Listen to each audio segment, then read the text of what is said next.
Hey all, it's Crypto Lamb here. Hope you're all doing well. I recorded an interview, or really a podcast roundtable style discussion today with a couple of people who I'll introduce in just a second here. And the topic of today was to discuss the drama surrounding the Bored Ape Yacht Club and the possibility that they're using neo-Nazi symbolism and racism within the NFT project Bored Ape Yacht Club, which was outed by a YouTuber called Phillion, and also exacerbated further by an artist called Ryder Rips, and it's been a big discussion and big hoo-ha on Twitter and in the crypto space as a result. So here is that following interview.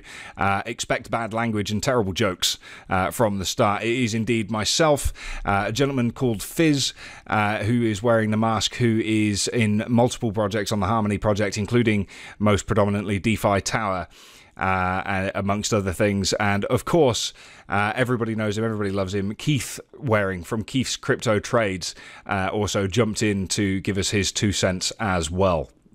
So I hope you enjoy the video. I hope you enjoy the discussion.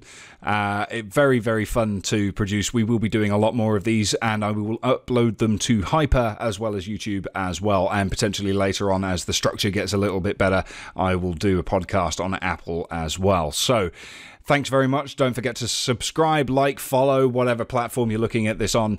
And let me know what you think, and I will see you in the next one. Right, so yeah, I'm doing this podcast for Hyper. It's going to go on the YouTube channel as well.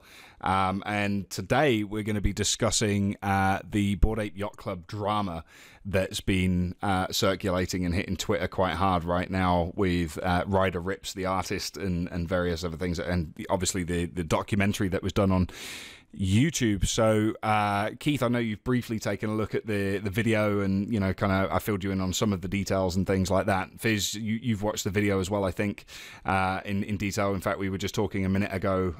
We were about to touch on some of the details regarding Neil Strauss, and we'll come on to that in a bit. But realistically, you know, there's a few things that I wanted to cover on this. Number one, has the video been done to generate clout for Ryder Rips and his project? He's just made $1 million. He was #1 on OpenSea for about an hour before they took him down, like hard DCMA takedown, because his logo was too similar to theirs. That was the reason that they did it, which is quite funny because they draw a lot of parallels to their logo, the Bored Ape Yacht Club logo, looking a lot like the SF Totenkopf logo and things like that from the Nazis. So, you know, that's one of the things I want you to think about. Has it been done for clout and, you know, to you know, really drive another project and you know, try and discredit another one and just cause drama? Or is there a genuine attempt to try and, you know, pull out the possibility that these guys are, you know, massive 4chan trolls or even neo-Nazis that are just pulling the biggest prank that's, you know, generated nearly $1 trillion in the process, and just laughing at everybody, including celebrities such as Madonna, Justin Bieber, Jimmy Fallon, people like that. I can't share my screen on here, so I can't show you guys what I'm looking at, but I'm on gordongoner.com, which is the website that a lot of it's been listed on, and it shows the logo that I showed you earlier, Keith, with the Bored Ape Yacht Club and the Waffen SS Totenkopf logo that was used by the SS in the Second World War, and stuff like that. So I'm just going to go through a couple of bits just quickly in case people aren't really sure what's going on. There was a video that was released, and it basically tries to call out the Yuga Labs and Bored Ape Yacht Club creators and founders of being trolls and neo-Nazis and racists, essentially, with the Bored Ape Yacht Club logo looking suspiciously similar to the Waffen SS Totenkopf logo, but also the name Yuga for Yuga Labs also comes from Surf the Kali Yuga, which is also a alt-right icon, kind of saying, and goes into traditionalist philosopher's name, Rene Guénon, who's credited for bringing the Kali Yuga into Western thought and alt-right thinking and things like that. So the word, you know, Yuga comes from that as well, whereas Yuga Labs say, no, we got it from a game, you know, and all of that kind of stuff. So, you know, we'll talk about that, and we'll talk about the names of the creators of the Bored Ape Yacht Club as well, and see what we can find with that. So first of all, I just wanted to kind of get an opinion. You know, first of all, before we go through these things, is it hype? Is it just for drama? Is it clickbait? What do you think? I'll start with you, Keith. What do you think? Well, I mean, I'll start off by saying I did not see it coming. Very good. No, Entschuldigung. Yeah. So my personal thoughts on it is that I mean, I never got the BAYC thing. I didn't see the massive appeal. I mean, ultimately, you know, when getting involved with NFTs, you know, what you're looking at things like, you know, have the images been handmade individually, or have they been made using algorithmically, which is obviously, you know, what made CryptoPunks so popular. And, you know, things like that are the kind of things that you look at. You don't tend to really go and look and just go, oh, wait a minute, you know, let's just see if this, you know, has got any references to Hitler and neo-Nazis and all of that sort of thing. Having watched the documentary, which I did do, well, a good half an hour of it, you got to ask yourself the question, like, Ryder Ripps is pretty renowned for being almost an innovator in the troll game, right? So, I mean, it's a very clever way to bring a bit of light to a certain NFT project. Obviously, because they're down, I haven't off of OpenSea, I haven't been able to see exactly what his royalties were on his items, but I can, you know, if it was in the kind of like 5-10% range, then I think we know what's going on. You know, if it's in the kind of 0.5%, 1% range, then, you know, perhaps he's a good actor. These are questions that, you know, it was taken down too soon for me to find the answers to. But does it really matter? Is the main thing. Like, in all honesty, you know, I mean, who's got time for this shit? You know, you've got people that have outlaid 160 ETH, 200 ETH, you know, which what topped out around about 5K last year or whenever it was, before I started having to sell kidneys. And I just, you know, I don't think I don't think you're going to have this massive celebrity kind of liquidation event of apes, you know, because that would just be stupid. That's like saying, oh, this high-end BMW is made by Germans and they were involved in World War II, so you can have my brand new BMW M8 Coupe because, yeah, I don't want to be involved. If anything, I think whatever's going on, whether it's real or whether it's trolling, I think it's going to make them a little bit more desirable. So essentially there, that hype is good press for both sides. So, you know, bad press, good press is still press at the end of the day. And it's like the other thing as well, I just wanted to touch on quickly, you were talking about with BMW and things like that. I mean, obviously Volkswagen, Allianz Insurance as well, still using the 3 Eagle logo, or the Eagle logo and things like that. But also Hugo Boss, who were the literal tailors for the Nazi uniform. You know, it's like boycott, you know, Hugo Boss now, you know, because they have affiliation to Nazis and things like that. Of course not. It's ludicrous. You know, but also to answer your other question as well, he, according to him, and again, I can't verify the truth of it, but he says there was the royalties were set to 0.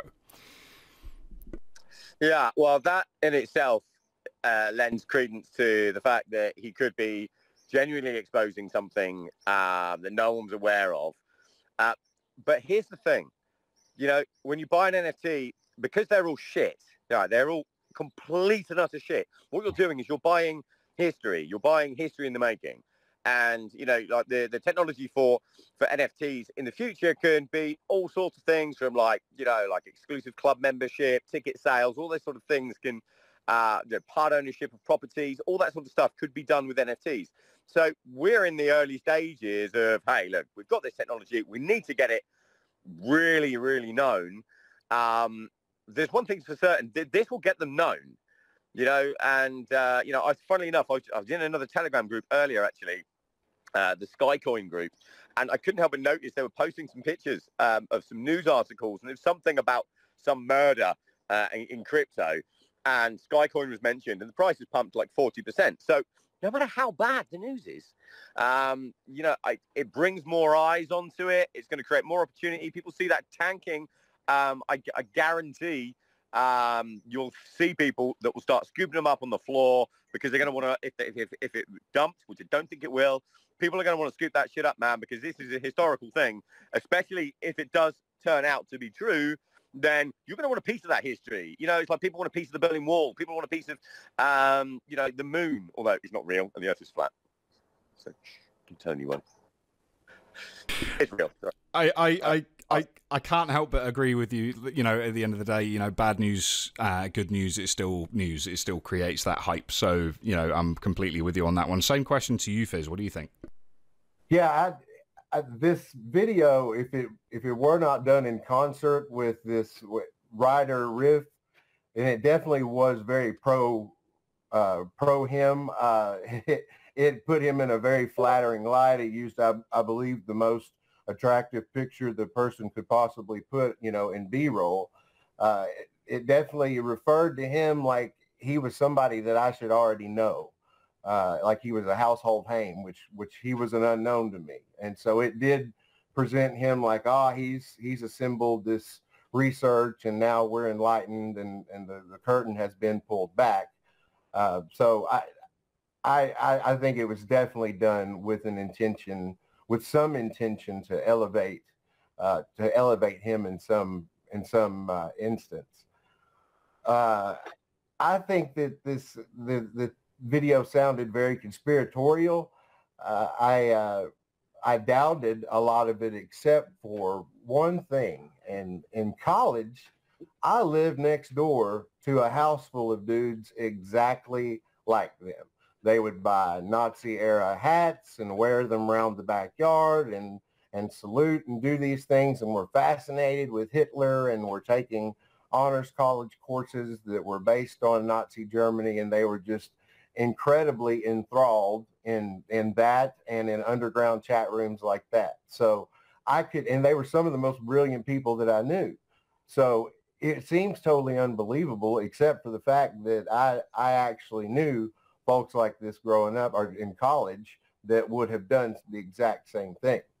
So I also agree with Keith that we kind of need to stop messing around with pictures of apes and get to some of the real utilities the UFTs have to actually offer us in our space. We've got a group right now, Rave Harmony, that is trying to use NFTs for music. We've got some projects that I'm working with that are using it for gaming. I think that we are wasting, of course I say wasting, I don't know what folks would be doing with that money were it not for these pictures. I guess that's one of the questions, is what would they be doing with their money if it weren't for NFTs? How would they really be using things that way?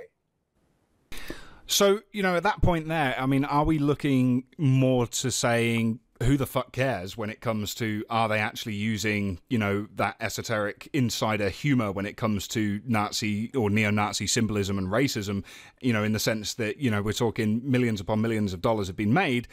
Are we saying, who cares, money's been made? Or are we saying, you know, look, who cares, people have made their money, but let's focus on the things that actually matter. This shit doesn't matter, you know? Or should, you know, people be actually looking at this saying, well, look, we need to take a little bit of responsibility being in the crypto community and saying, hey, this is not okay, especially when, you know, you have all of these celebrities, you know, where you've got young people looking up to these people and say, oh, I want to get a Bored Ape and all of this kind of stuff. And it's like, just to highlight a couple of the points, you know, one of the founding members goes by the name Gargamel, which is the name of a character from the Smurfs, which has been used on 4chan for a very, very long time to be used in a derogatory sense towards Jewish people. So does that make is Hank Azaria now all of a sudden a neo-Nazi? Because didn't he play like Gargamel in the Smurfs movie? No, the point I was making is that on 4chan people refer to Jews as Gargamel. That's what I'm saying. So they use it as a derogatory term. You know, that's more the point. Well, they fucking killed Jesus. I mean, let's put perspective for a second. Right, we all know the book. It's a pretty famous book. And like they nailed the cunt to a cross and they put a crown of thorns and stabbed him. And like, you know, it's like God's funny. trying to tell you something. So they kind of got it coming. Oh wow. This video is not going to last long online. Taken down for anti-Semitism. So no, again that comes into the other point as well. Cancel culture as well, doesn't it? You know, what's okay to joke about, what's not okay to joke about, and all that kind of stuff. One of the other founding members is called SAS, which is, you know, could be linked to the SA and SS, you know, regiments of the Nazi. But isn't that the guy's second name? Isn't it like Anthony Sass or something like that? It says here, I think some. In fact, no, maybe it doesn't. I don't know. I had a quick squiz on Twitter just to check, but I'm pretty sure one of them had a surname. I think it was that guy. I don't know. It might be somebody else. I guess how in the world are we as a community supposed to police this ourselves? Well, we're not. I mean, we can't. We can't put this burden on us because we didn't see these clear signs coming a mile away. I mean, it's obviously they've gone to some great lengths to bury a lot of these things, and it reminded me of the Avalon Penrose explanation of hedge funds with the leader trying to justify exactly what you're talking about, Andy, is, you know, yeah, they're creative people, and they create, and they look at crypto and they're like, we don't know anything about that tech stuff. We just create. Yeah, we. So let's just put it into perspective for a second, right? Though, because, you know, you can look at this and go, oh man, that's really bad, right? And, you know, but realistically speaking, this is the first time I've ever been interested in buying a Bored Ape. Okay? Yeah. As soon as I saw that, I was like, holy shit, these are going to be fucking hot property. Yeah. And there could be an opportunity with people dumping them. But also, just take a look at Bitcoin for a second, right? So, anonymous founder, right, creator, Satoshi Nakamoto, right? Russell Brick takes the fucking fall, right, for all the illegal fucking Silk Road shit, right? So you've got a guy rotting in prison for the rest of his life because he was kind of endorsing something that Bitcoin was very, very strongly associated with in the very, very early days. So one could argue that, you know, Bitcoin was used for crime, it was used for child porn, it was used for drugs, it was used for, you know, fucking black market terrorists, all this sort of stuff. Yet the price still went to 70k, and nobody gives a fuck because cash is king at the end of the day. And also, it makes a pretty good story. It's like, oh yeah, you got an ape? It's like, yeah, I paid like an ETH for it. It's like, how much is it worth now? Oh, it's worth like 2 billion because my one turns out it was the prodigal son of Hitler. You know, that makes a good story. But I'm going to go back to what Phiz said earlier. I didn't have a fucking clue who Ryder Ripps was, right? And I never really got involved with 4chan. Now you fucking do, right? Yeah, I do now. Right, yeah. And, you know, like, I'd imagine someone who really gave his life to what he is supposed to be known for, and never really getting the credibility outside of a fucking chat room full of overweight comic book guys that live in their mum's fucking basement. And all of a sudden, this is his chance to shine because he's lost a shit ton of money, probably on Luna, right? And he's just gone, what do I do? I know. I'm going to use my trolling experience, expose that shit, sell a load of fucking things here, and it's going to plug the hole in my boat that's sinking fucking fast with the rest of the crypto market. I wish the fuck I'd thought of it. When you put it like that, in terms of, you know, it being a massive marketing scheme, it is rather genius. Please, Andy, every time we mention that guy's name, put the B-roll over of that slow him doing the model pose. Oh yeah, the model pose is at the start of the video where he's like, oh, pretty boy. Yeah, tell me that wasn't intended to make this guy a god, like you said, among guys that are overweight living in their mom's basement. It was like that. Framed in a very, very, very clever way. Somebody on Twitter actually compared the entire thing to essentially being what's called Gussie Gallop, which is a way of saying where people just stack tedious links on top of tedious links on top of tedious links until people are like, oh my God, it's true. You know, and it's like, but they never actually provide any real concrete or solid evidence. They're just making random links, you know, and you can predict the future with Moby Dick if you look in the right places, you know, and it's that kind of thing.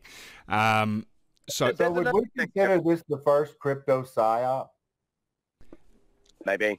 Well, I think there's been a few. But here's another thing, right? It's not just limited to, I mean, it's not just limited. It's not necessarily overtly offensive, I don't think. You know, like my rant about Jesus is probably more offensive. It's obviously a joke. But if you look at, like, say, the fashion industry, for example, right? They've taken cues from, like, Nazi Germany for years. You know, you've got, you know, Parker jackets, army jackets, all that sort of shit, specifically the German ones. They're really hot. When I was, like, a kid growing up, you know, that I wore all that shit. I had to have the German flag on my army shirt, regardless of how offensive it might have been. You know, they sold them in my surplus shop because all my friends were wearing them. I didn't think for a second, hey, I'm going to go stab a Jew. You know, that's absolutely fucking not. And also, you know, are we supposed to just ignore things that influence us? Because, you know, like, Andy, you're fully aware that I believe that we are what we consume, and that, you know, everything we watch, everything, the people we're with, builds up the people that we are. And, you know, you can't hide from the fact that pretty much all of us were taught about World War II in school. As Phiz was saying, he knew people that were heavily into that stuff. I had a friend at school who, I mean, he was from fucking Sri Lanka. So wasn't white. And, you know, he had loads of fucking, like, he was obsessed with Hitler. He had loads of that stuff. But he wasn't a neo-Nazi. He wasn't anything like that. He's just like, yeah, I really just like how it looks. I like the guns. I like the design. I like all of this sort of stuff. And if you see something and you think, hey, this is really fucking edgy, and also we're going to moon if people find out about it, then, you know, then I just can't see it being this global ape conspiracy. And as for that video, I mean, that really, really weak part where they've got those black dudes that are sitting around and going, yeah, like, gorillas are like racist to us. It's like, well, that was, you said that, mate, not us. And then he's like, yeah, why do they have to be gorillas? Why don't they have, like, penguins? It's like, well, I happen to have penguins. Buy pudgy penguins, please, by the way. You know, there's everything. I think you could look at everything. You could throw, like, 1 million Skittles onto the floor, and you've got a chance that it's going to look like the face of Saddam Hussein. Do you know what I mean? It's like that. So when you've got all these different, like, cultural stuff, you're trying to look for design ideas, you're trying to make things edgy, you're going to be taking cues from fashion. Because one of the things I noticed, that broad appeal of the Bored Ape Yacht Club, is that it allowed people that had the bank, once they'd started really, really appreciating, like Justin Bieber and stuff, would have gone through not just the ones that he could afford, like most NFT plebs. He was there going, what one represents me, you know? And he's not going to be looking at, you know, this fucking far right shit. He's going to be looking at, well, you know, I like leather jackets, I like eye patches, you know, I like the blue oyster bar hat, you know. You know, and that's the other thing. I thought that it kind of looked a bit more like an attack on, you know, like Pride Week and shit, you know, some of the designs. So you could make a documentary about every, you know, along a lot of lines. And also, there was no real proof and links provided in that YouTube video. It was all like the shit you used to see, like, during COVID, where people, oh shit, I have to bleep that out. So during the pandemic, you used to bleep that out too, dude. So sorry, man. But, you know, over the last 2 years, there was so many, like, theories. People going, look, this is real, this is real, this is real, and, you know, none of it was verifiable, none of it was real, none of it was true. And the ultimate goal, or the ultimate decision that I made after looking at some of these conspiracy things, like Tom Hanks eating babies, I just thought, well, yeah, Toy Story is a pretty good film, so it's big. I'm not really going to let that, you know, I'm still going to rent that for my kids. Andy, what do we know about the source? What do we know about the people that produced the video? Well, the only thing I can really give you on that is the guy has nothing to do with the crypto space, but he does make a random collection of documentaries. He has on his channel, I think. Let me just double check quickly, actually, how many. And I noticed yesterday, I wondered how the news would impact the price of the token. And you saw some coins like Shiba and others that were enjoying a 20 or 30% increase when Ape normally would be enjoying somewhat around the same increase. And it was down 5%. So I think that this news definitely had an impact on, while you can't say that it tanked it, it did not enjoy an increase when several others did, and in fact declined. Yeah, I mean, do we know what happened with the floor price of apes as well? Do we know? Is anyone? I haven't checked that metric. We don't know whether the floor price has gone down. You can suffered at all. And has the Burn BAYC movement been successful? Have I think Andy, you mentioned that someone burned. Did you mention that someone like Jimmy No, so Fallon? I am not aware of anybody that's actually, because that was the call to arms, burn your ape. That was That was definitely the call to action in this the fluff or hit piece. yeah. I'm not aware of anybody that's actually done that. Yeah, and I think about it, right? It would make sense if you're doing that, if you're orchestrating all of this, and you're telling people to burn your apes, then they're becoming like more and more scarce. So, you know, I'll be really interested to find out whether this guy's holding apes, trying to get more of them, trying to reduce the scarcity, increase the price. You know, it's not out of the realms of believability, especially with the state of the crypto market now in general. You know, people are clutching at straws for anything right now. So to me, it looks like a poop and scoop. I can't see anything at all wrong with having giving a celebrity a free product to basically endorse it and give you product placement as well. They really kind of looked at that as like that was a dirty, shady practice, and that's been happening in the television shows and on the streets for years. So right. I don't appreciate the feigned outrage, you know, the faux outrage that they gave over celebrity product placement. This is the thing. It was MoonPay, wasn't it? They were sending out the Bored Apes to people and having them sign NDAs. Basically, don't say we gave you this NFT. Just say you bought it and market it for us. You know, and that's essentially how a lot of marketing fucking works, especially as far as celebrities are concerned. So it's completely ludicrous to try and pull that out and say these people are bad for doing their job. But doing everything. I went back and looked at a couple of celebrity tweets, and they were never definitely, you know, I just paid for this. It was, I got my ape, or I got this, or look at what I got. They always got it, but they didn't bought or paid for it. This is the thing. As far as I'm aware, Jimmy Fallon is the only one that has removed his Bored Ape from Twitter. That's literally the only one. And that's probably a knee-jerk reaction. Maybe he's seen something to do with it, and it's like, yeah, I don't want to be a part of that. But the floor price, from what I can see here on Bored Ape Yacht Club, is at 90 ETH right now. And just looking at the data, it is down a little bit, but nothing significant. The average price is 88, though, which everybody knows is the number equivalent of Heil Hitler. You know. Wow. Just Well, like good. In plain sight. That's I mean, that's some great journalism right there. But I mean, I'll throw something else out there as well. Like when it comes to like things like this that kind of surface on the internet. Have you ever like looked into like the Disney conspiracies? You know, shit. Like if you look close enough, there's 666 in the logo. There's that scene in The Rescuers where everywhere. They're going down like some like roller coaster or something. They go past a window and there's a woman with their tits out, and everyone's like, "Oh, that's perverting the children." And there's a picture of Mickey Mouse holding Minnie Mouse, and her back looks like a giant penis, and it's like, okay, it's funny. Right, it's funny. I don't think my kids noticed, and I you know, I look at the content that and the messages that Disney put out, and generally it's pretty positive stuff. And you know, I think you can pick apart, like you can pick holes in anything. You know, just because you have a thought doesn't mean it's true. And like, I think if someone's got a thought and they believe that this is true, and you're going to make the dots, you're going to connect the dots somehow. So it'd be interesting to see what happens over the next few weeks, whether other people start coming out and either debunking it or whether there's anything from the founders.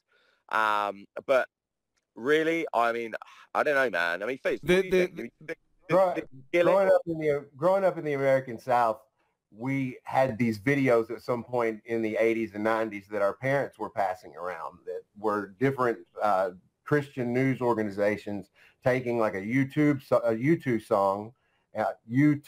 song and breaking down the lyrics and talking about, well, this refers to the devil and this is Satan. And so like every month there was a new video of music that I couldn't listen to. This video sounded eerily similar to all of those videos where you can pick apart anything, you can see anything in anything, that you want to. It sounded eerily. I don't doubt a lot of their findings, but it just was very eerily similar to some of the political pieces that I've seen and participated in, and in some of the more conspiratorial hit jobs on pop culture, different various fronts. Yeah, I agree. You know, and there's no way that you two are Satanists as well. You know, I'd imagine Satanists would have good music. But genuinely, I think that I've looked at a lot of conspiracies over the years, and I always find the same conclusion at the end of it. Well, that was a waste of time. You know, it's a complete waste of time, waste of space. Really great video the guy's done, but I think if anything, it's just going to tell more people about Bored Apes. This is kind of the problem, though. If you say something confidently enough, then enough people will believe it, and it will start, you know, a movement or, you know, cults or anything like that. That's literally the trick. From what I can see here from his channel, he does a lot of videos talking about different things. There's one here with Tony Robbins, the master of manipulation. Tony Robbins is a lovely guy. I quite like a lot of his videos. I don't see the problem. The cult of Jared Leto here. Most of these videos are like 20 minutes long. Apparently so. You know, the Neil Strauss name drop was odd. I did not. It was a bit, yeah. Really, how they were invoking Neil's name, whether he was part of the nefarious group or part of the group trying to shine a light on the project. It was unclear, but someone wanted to literally all he said was that Neil Strauss was writing a book about Bored Ape Yacht Club. So is there links in his videos? I mean, when I say links, I don't mean like URLs, like click the link above my head. But no, you got for the people that usually follow you, Keith, you got to say it just once. Boom. Right. So, but no, the you know, are the videos related? You know, he's never done crypto before. Yeah, as you pointed out. So before this airs, Andy, on your channel, is it worth even just dropping a message saying, "Hey, look, I saw what you did. I think it's really, really good, and I love it. I was wondering if you could do the same sort of thing for this coin. You know, can you come up with something? Because paid FUD is a thing. You know, back in 2017, I got loads of emails from, you know, ICOs and like crypto startups, and they weren't all positive. Some of them were shit campaigns. I was invited to shit campaigns, but it's a thing. So I tried to reach out to Phillion, which is his name. He has 722,000 subscribers on YouTube. He's way too big for the likes of little old me. So I didn't get a response. In fact, in his Discord channel, people just went, "Ha! Good luck." So yeah, that's not happening. I tried. The other thing here that, you know, like it could be that a lot of people lost apes, didn't they? You know, they were getting hacked. This is true. Stolen. Yeah. They've lost out big time. There's people there that want to see it burn. It just is. Yeah, Seth Green. Seth Green is a prime example. Just a week or two ago, he lost his show. He had an entire Bored Ape television show that he was about to launch, and someone hacked his ape. And regardless of how you came in contact with the ape, if you own it, if you have possession of it, then you have all the rights to it. And he lost his rights. Well, this is the other thing, isn't it? And I also, can we stop using the word hack? It's social engineering. People basically go on and say, "Oh, by the way, can I have your password, please?" That's essentially how it works. You know, obviously there's a little bit more to it than that, but people do need to take a little bit of, you know, responsibility and, you know, actually start not giving their personal information away. You find the word hack quite offensive as well. So yeah, there's only coins. Doesn't really matter. But but no, I mean, just looking, this is the first video that he's done that is an hour long. This is the first ever video on his channel that he's done is an hour long. The biggest before that was about 30 minutes. So, you know, a lot of work has gone into this. And it's very convincing, and the arguments are very well articulated, even though he does have a bit of a monotone voice like me. You know, but it's the campaign on Twitter afterwards that I partook in. Well, you know. Campaign? That wasn't monotone, mate. That was... Lots of inflection. It was a little bit like a Californian girl trying You put the emphasis on the right syllable. But the Ryder rips on Twitter afterwards, really kind of pushing it home, saying it's not just going to stop with the YouTube video. There's a lot more coming on this and all of that kind of stuff, and just kind of fighting with people. And there was a lot of people from the Bored Ape community who were just militantly arguing back, saying you're full of shit. This is all for clout. Shut the fuck up. Sit down, and all that kind of stuff. And it hasn't touched the floor price of the Bored Apes. Ryder did go to #1, but then he was removed, possibly quite rightly so, because it was a direct rip-off of Bored Ape. The only thing he changed was adding RR at the front of the name. The logo was basically the same, and the apes were identical, so how can you get away with that? So OpenSea did the right thing in terms of removing him, or did they? Because isn't that the point, really, that you can... Or is that... I don't know. That's an argument in itself. If I wanted to create an ape project, what's stopping me, realistically? Can they really copyright it? There's loads of ape projects. Like Hape, for example, did really well. Like, really well. You know, they... Like, I check out Hape on OpenSea. The floor's ridiculous. And this is a carbon copy. And Mutant Apes as well. They're not cheap either. So like just copying them it's a thing, you know. It's they've done it with CryptoPunks, got Fast Food Punks, you know. So you know, there's a lot of to me to have launched his own thing at the end doesn't make him look like a fucking hero. It makes him look like a schmuck and you know, just a snake oil salesman. But also, you know, I totally agree, completely agree. Right, and like, but the thing is if anything, I do think that this just adds, even if it was true, okay, right? I mean, Andy, you know that I've got a lot of Jewish friends. I used to work in Israel, used to work in the online casino industry. I'll ask what they think about it, because I know that some of them got apes. I doubt they're selling. Regardless, it's just like, oh, this is a really cool backstory now. But it's not, you know, it really, as I said at the beginning of this, you know, it's, if anything, it cements it in history.